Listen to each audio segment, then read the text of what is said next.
All right, we got ourselves a new project. We're going to build this into a service truck and have it on the road within 3 weeks.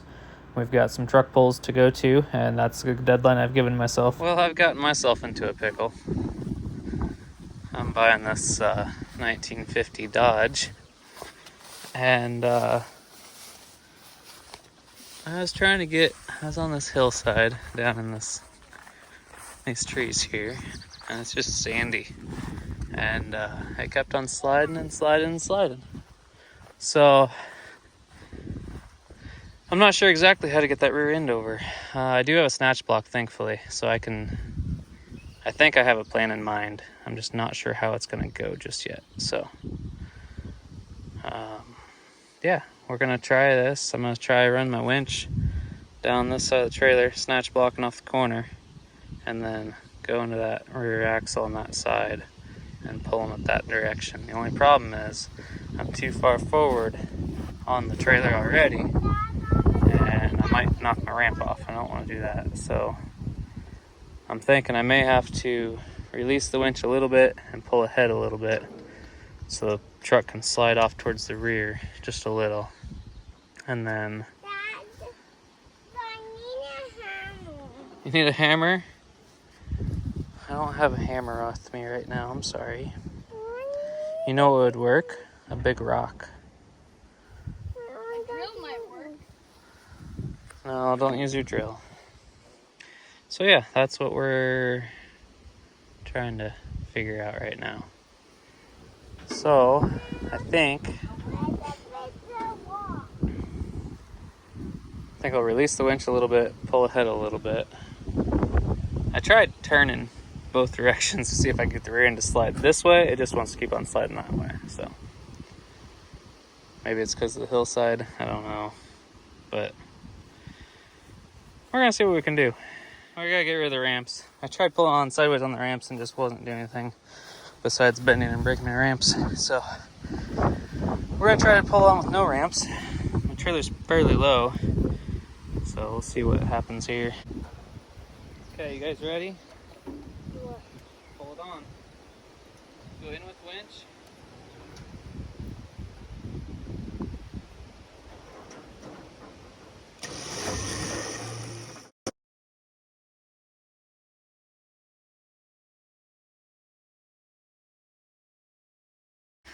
Well, that didn't quite go like I was hoping it would. Not sure what to do right now.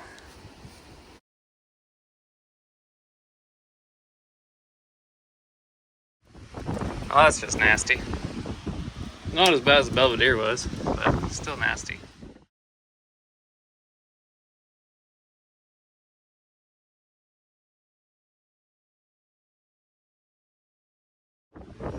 Well, that's a lot better. I haven't decided if I'm going to keep this seat and reupholster it and make the bottom cushion just slide off of it so I can use the bottom for storage. The rails still work, and the track and handle still works pretty nicely, actually.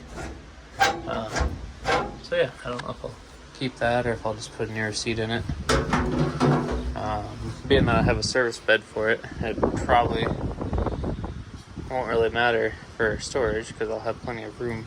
But yeah, needs a floor, but mostly just the passenger side. The driver's side's not too bad, just needs a patch.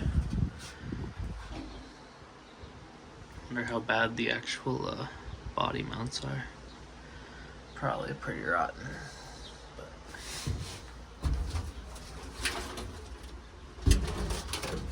oh, it's not so bad.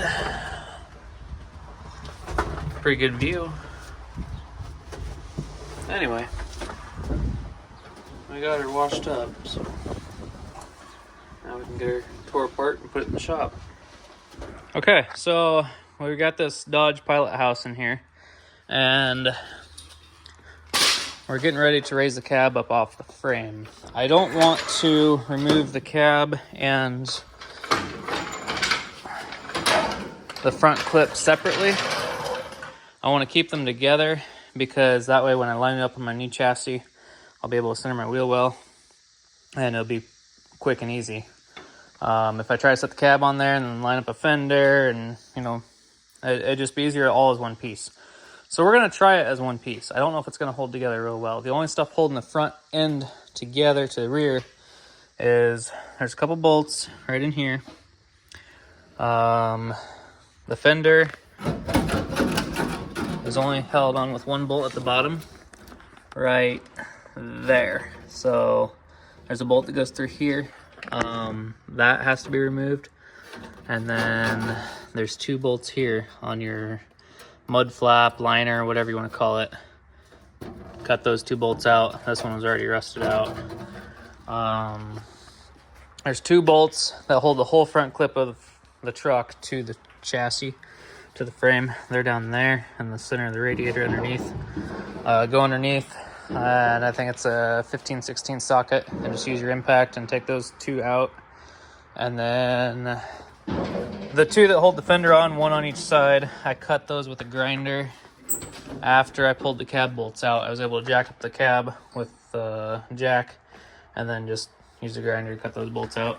But anyway, these 4 bolts are 3/4 inch, or they're supposed to be 3/4 inch. One of them was replaced on that over there that was bigger. But anyway, it's 3/4 inch it goes through. You do need a wrench on one end and an impact on the other, or a torch. There's one there, there's one there, there's one up there, and there's one over there. After those are out, then I believe it's just wiring and a steering column and pedals. So this one here, I was able to get out. Let's see there. And then I cut my column because the freaking columns on these old vehicles are one piece from the gear all the way up to the end of the nut that holds the steering wheel on. It's all one shaft. So to get it apart is a nightmare. So I just cut it, and then the steering part of it inside this column, I'll cut this column up further so that my shaft is exposed, and then I will adapt that to an intermediate shaft that goes to my steering gearbox on the Cummins chassis. So then you got some wiring off your generator. I'm not even gonna go through all that. You gotta just figure out that stuff for yourself. Your wiring and your cables and whatnot, because you'll have cables that come through the firewall. The pedals, that's the last thing I gotta do.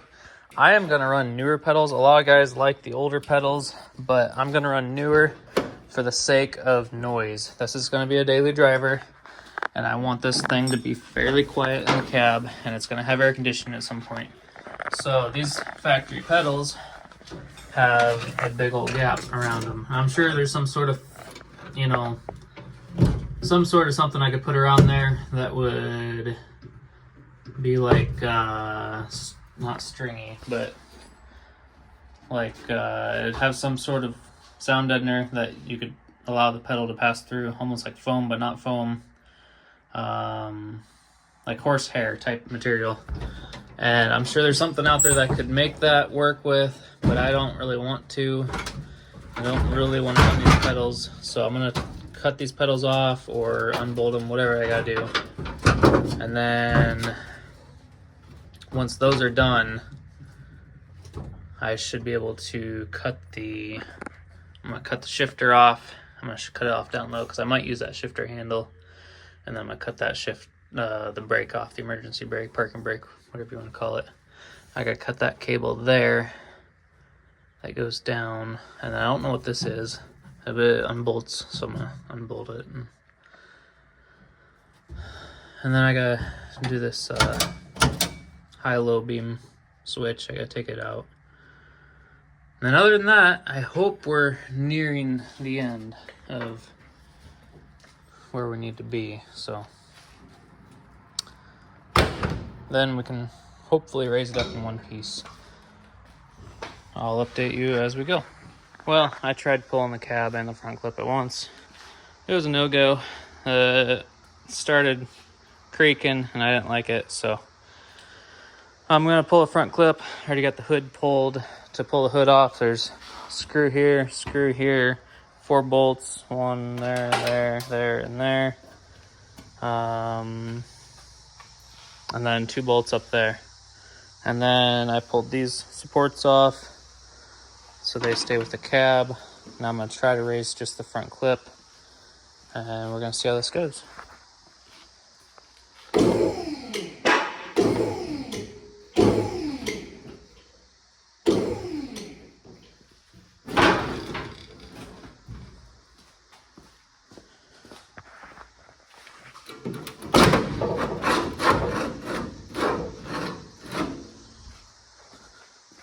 So far, so good.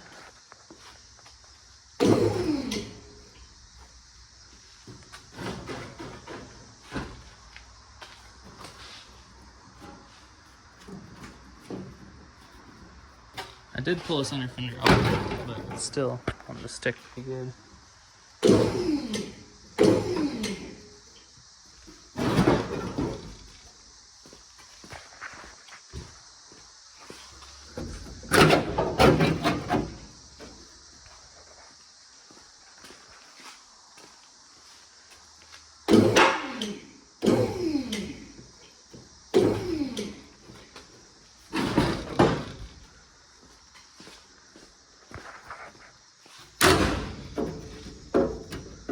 Too bad I can't just roll the chassis back now a little bit.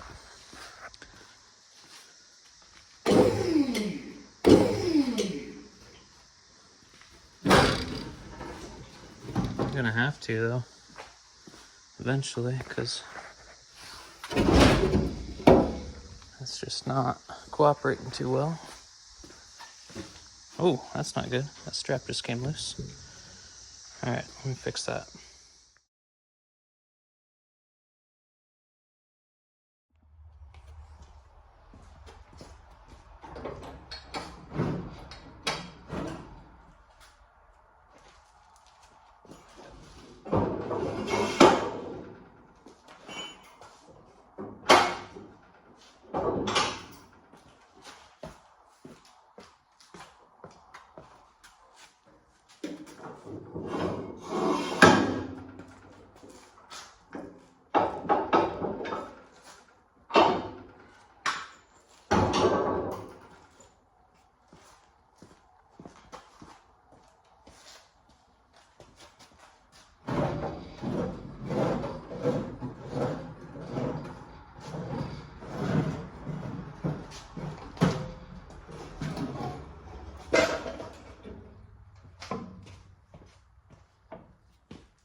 That didn't come off so bad.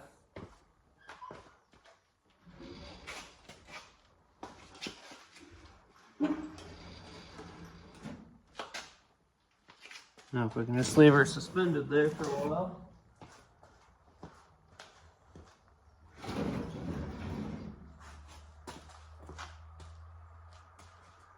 then pull the cab off and then get this chassis out of here.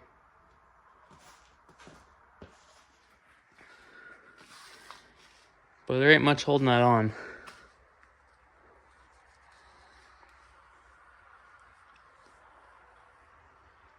I ain't for sure what the point of these is.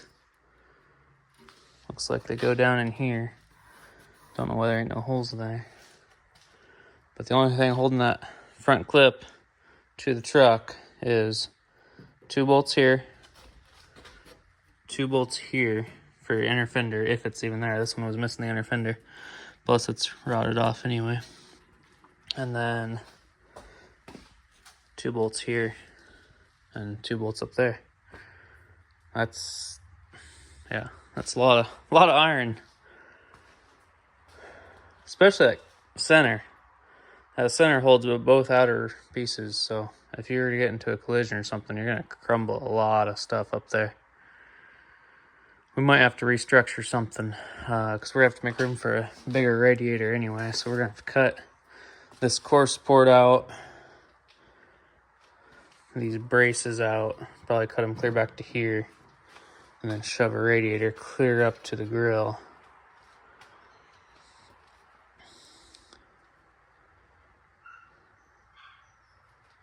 Yeah, and we're gonna have to get an intercooler somewhere. Oh, I gotta get this cab off so I can get a new chassis in here, so I can set the cab back down, so I can figure out if I need to order a radiator or not. I'm sure I'm gonna need to order a radiator at this point. I don't think I can run a Dodge radiator. Well, I don't know. If I can get the engine back far enough, I can run Dodge radiator. So if I can set that engine back into the cab a ways, I can set that radiator right to here and have no issue. But I think I'm gonna have to put it clear up to here. That's a solid 4 inches. So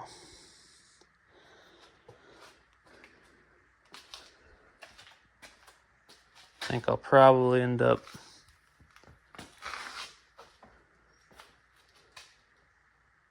just bringing the frame in without the Cummins in it and just setting it down, lining everything up, and then set my engine and the chassis, set the cab back down, see what it looks like, and then readjust my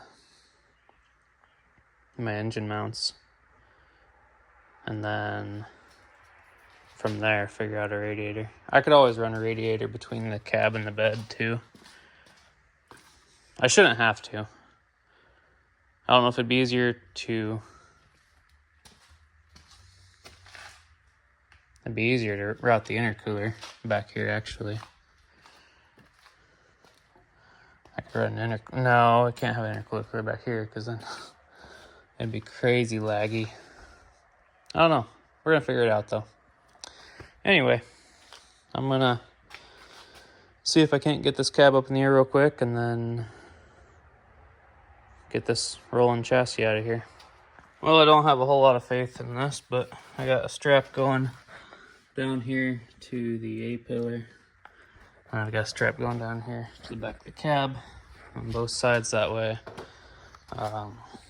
There's not much to go to. I can't really get my lift arms scooted up underneath.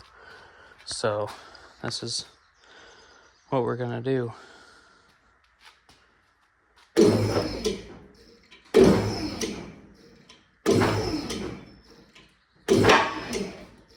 So far the front is lifting.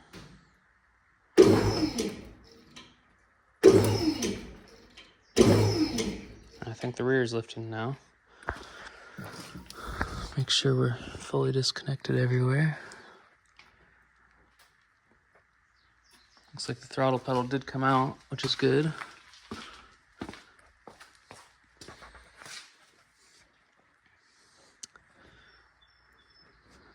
Looks like we got a little bit of rust catching on the transmission. It's just the floor pan though. No big deal.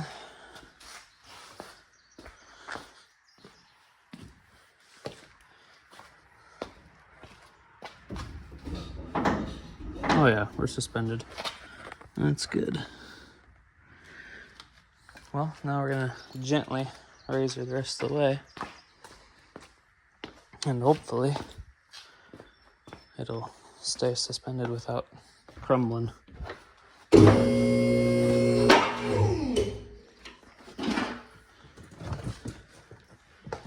Make sure there's nothing else connected yet. There is. Looks like a speedometer cable.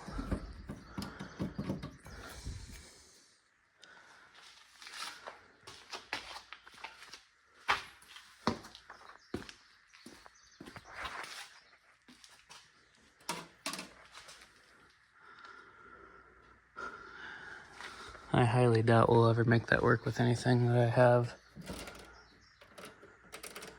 But I don't know. Maybe. Don't really want to get down there. I almost just want to cut it off with a grinder and be done. Yeah, most run a GPS speedometer anyway. Where's my grinder?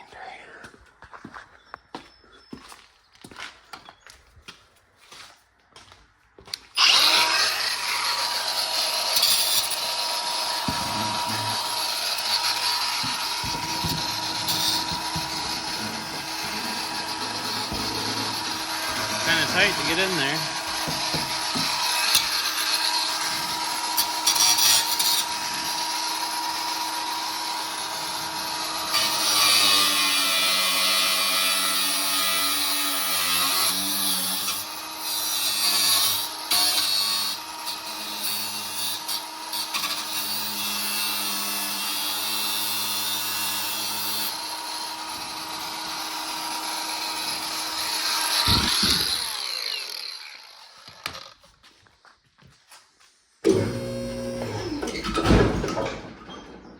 Oh boy. That's not what I wanted to happen.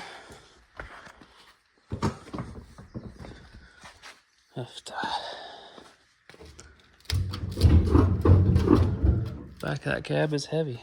Let's see. Maybe I can run some right here. All right, I gotta put the phone down. All right, that's better. I put a little strap around here and just raised her up. Just hold it. So now I've got 6 straps holding the cab up. Now I'll keep going.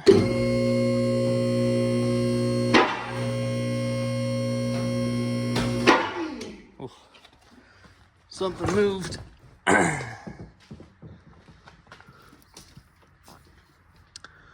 Don't have anything else at all connected. What moved? Whew. That's sketch. I don't know if you can see that, but that's barely hanging on. So we're gonna run another strap. Probably run 2 more on the front here, going down somewhere. There ain't much to go to because it's all routed out, but we'll find something. If we have to go clear to the back, we will. Yeah, that's what moved. See that? It's spread out. We have to do that for sure. All right, we've got 8 straps on her now. So hopefully we're a little bit more stable.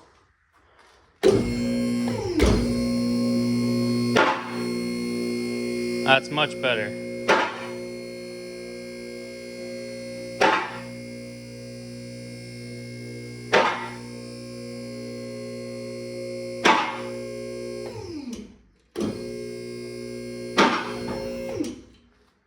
We're all the way up now.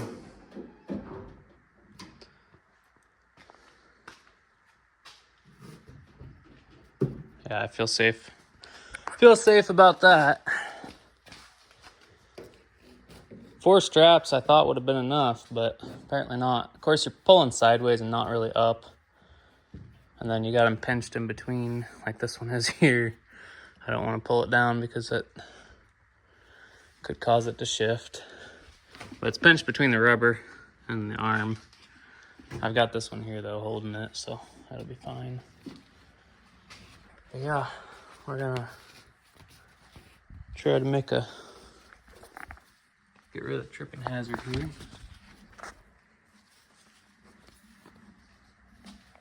And I'll go fire up my Bobcat, unload it off my trailer, hook up to probably my boom attachment, and go ahead and yank this turd out. I don't know if I'm going to take it all the way outside the shop yet or not. I would like to get the other frame here and line these up. Definitely going to have to get new mounts.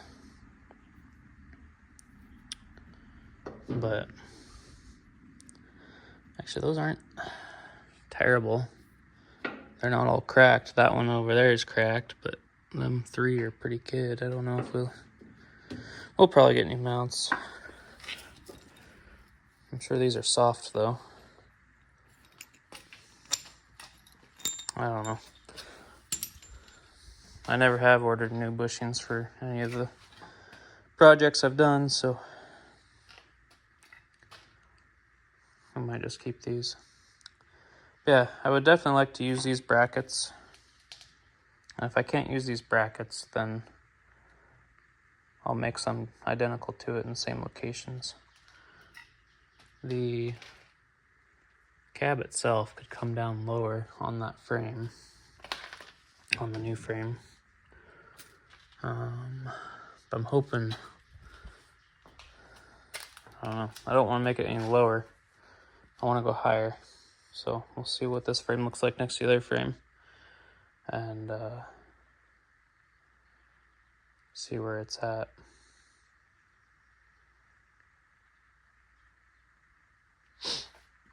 This frame is in really good condition. I would have just used this frame and 4-linked it.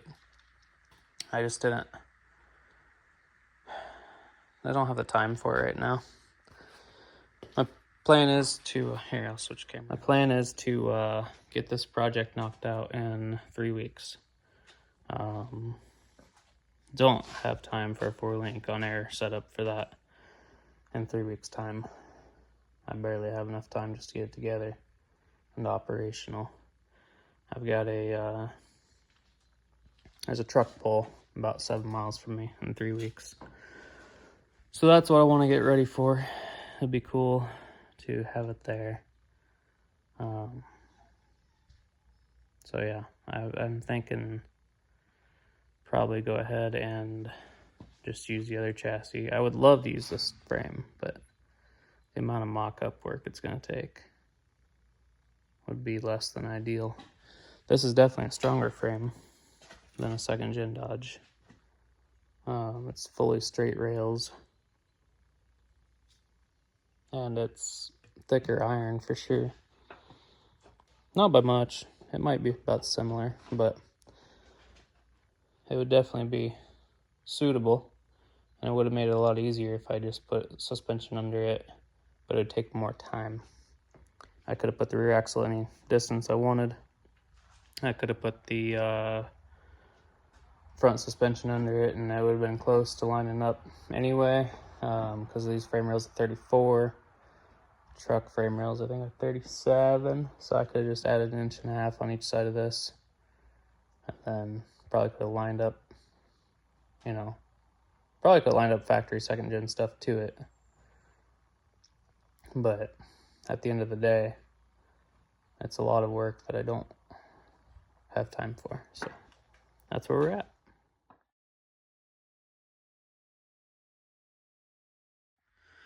I wonder how many of these old trucks that were in the Rust Belt were either junked or parted out or just give up on due to the routing of the fuel.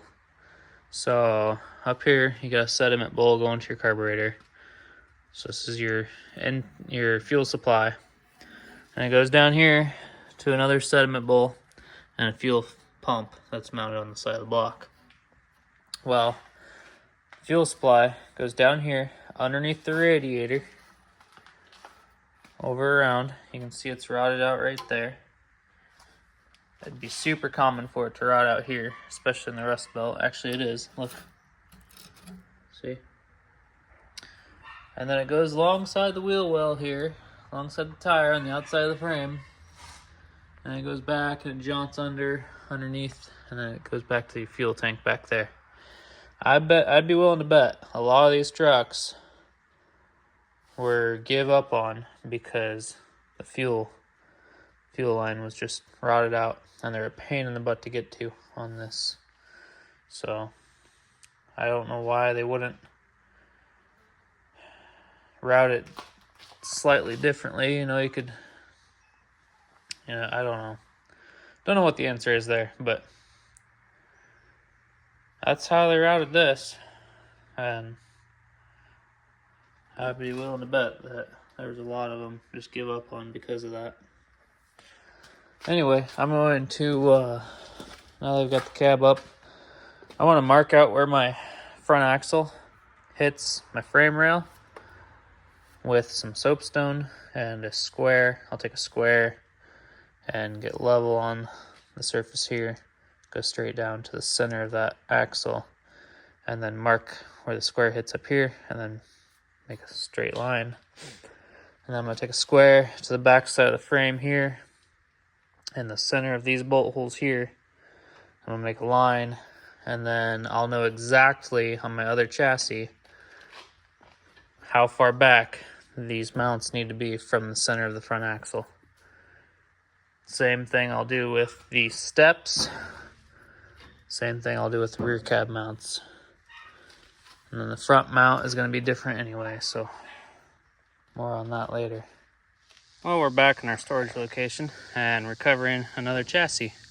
This time for the 1950 Dodge truck.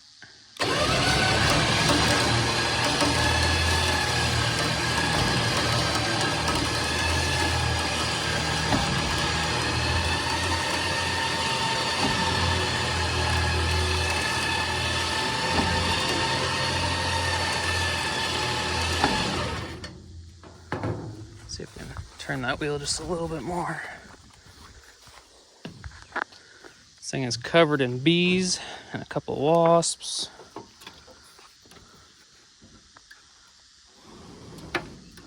There we go. I'll straighten her back out in just a minute.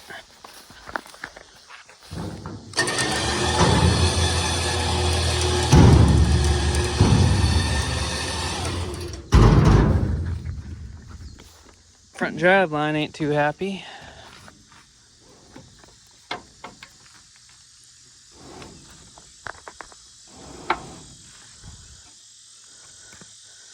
That's pretty close. Went just a hair far.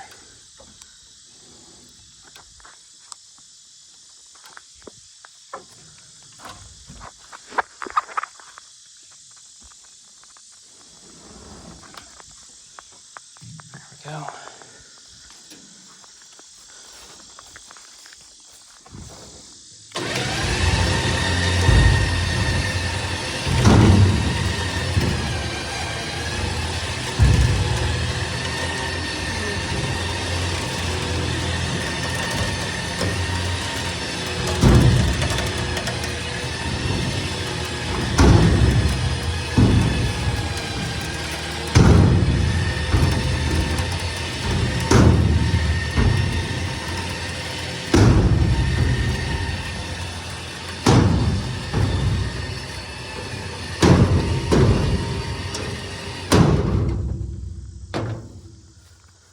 That ought to do it. We'll strap our ramps back down, throw a strap on the rear, and we'll be good to go.